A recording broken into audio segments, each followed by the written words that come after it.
She is obviously a brand unto herself, and there are people that are willing to spend anything and everything to get a chance to see her. Yes, and I did invent that phrase out of desperation. I was one of the people who tried to get tickets last week. And the reason why we decided to write this story is because I was thinking about supply and demand, two intrinsic economic concepts, and how they just don't apply in this situation. Well, they do apply, but they're turned upside down. Nothing makes sense. You have skyrocketing demand, limited supply. At the same time, you have accusations of price gouging. You have accusations of monopoly. So all of the ingredients of a perfect mess. I love this. I'm obsessed with this. This is a real economic lesson, to your point. Talk to us about pent-up demand, though, because it's been 4 years since she's been on tour. We've all been waiting for this album. Midnight's was fantastic. And also, there was a lot of cursing on it, though.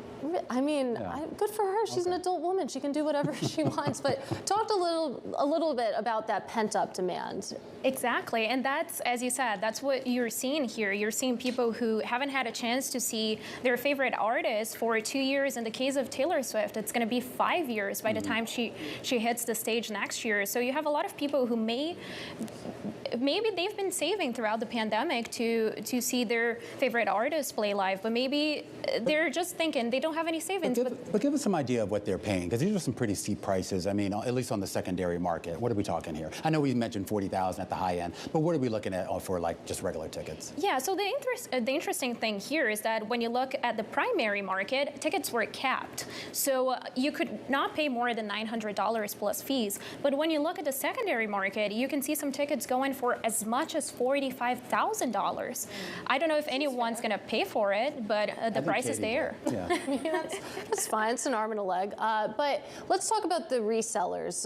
Where those venues, where it is going for $45,000. It's not necessarily a slam dunk. I mean, there's taxes involved here, surely, right?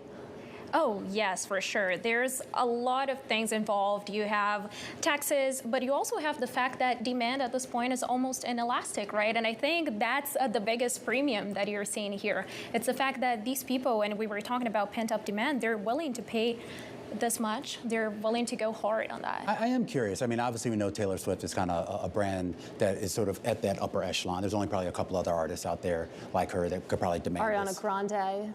Well, I was going to say Beyonce and you know, some of the Ariana Grande. Who knows? But I am curious that when you get down to, and no offense to the other artists, kind of the second-tier artists here, are you still seeing the same kind of patterns? Not necessarily on the aggregate price of what they'll pay, but the idea that people are willing to pay a significant premium to go see those artists as well. I was talking to economists exactly about it, and they were telling me that's not the case. When you're a superstar, you can do anything you want. You can generate the sense of scarcity that ends up increasing demand, right? Yeah. But you did see some similar examples in the U.S. You saw a similar example with Bruce Springsteen earlier this year. Tickets going for $10,000. Yeah.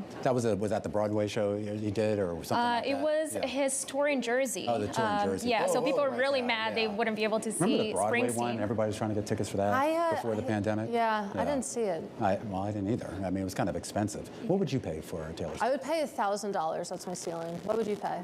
Not $1,000. But it gets to the other issue here too, which is really just the idea that you can still see these people in other venues. You may not see them live, but I'm sure there's going to be a concert video. I'm perfectly happy waiting for that concert video and watching it for free on Netflix. I don't know, but you think about her fan base. It's a lot of millennials who maybe have some wealth by now, who maybe want an experience with their friends from high school. Maybe that's what I want. But in any case, Augustus Arriva, this was a fantastic story. Thank you so much.